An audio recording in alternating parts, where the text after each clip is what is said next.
what are your impressions just of the guys after the bowl month here? You've had almost a month now to work with these guys. It's been good. I really like their focus. We haven't had any issues, any distractions. Guys are on time for meetings, and that's always a big thing when you get to the bowl site. And we had a good day of practice yesterday. They competed, so we just need to keep that going, but I like where they're at right now. Dobbs, Coach Riley, he was searching for a comparison of somebody that you guys faced, and he came up with maybe J.T. Barrett. I don't know, is that yeah, I'd close? say that's similar. Yeah, really good athlete, can do some things with his arm as well. But yeah, I think that's a fair comparison. What is the biggest challenge in defending a guy like Dobbs?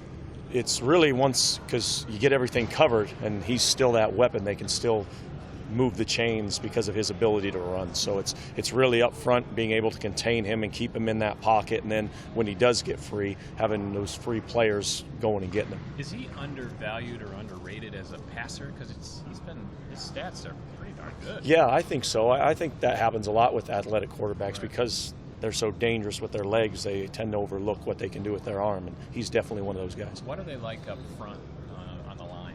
They're good. They're solid up front. They're big. They're athletic. It'll be one of the better offensive lines that we've faced. So that'll present a challenge, being physical and setting the line of scrimmage. You've been around Mike as a player and now as a coach, and he's 7-2 in bowl games. So what do you think really has helped Coach Riley just with his approach with bowl games, kind of having such a good record over the years? I think just the way he gives kind of how he sets the whole thing up with the players, gives them freedom, but at the same time puts the responsibility on them to handle their business, and then the preparation. He's a very detailed guy, so when you get a long time to get ready for a game like this, that preparation and detail really, I think, has helped.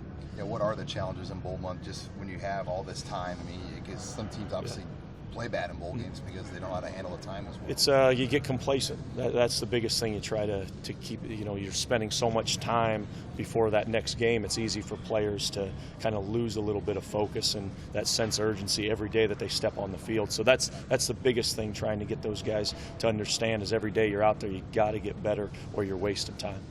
What do you do to do that? It's just constant reinforcement of it.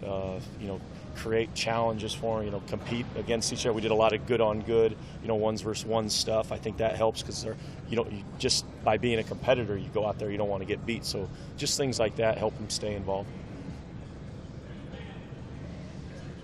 Rose Ivy dropped some pretty good weight this season.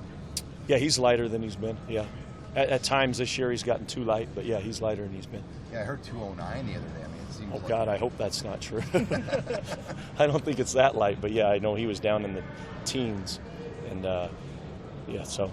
But last year he was just too heavy, which was part of why I think he got injured and had those muscle pulls. When he's around 225, 230, that's pretty good weight for him. He's liking to show those abs off more. Yeah, exactly. Thanks a lot. No problem. Thanks, Coach.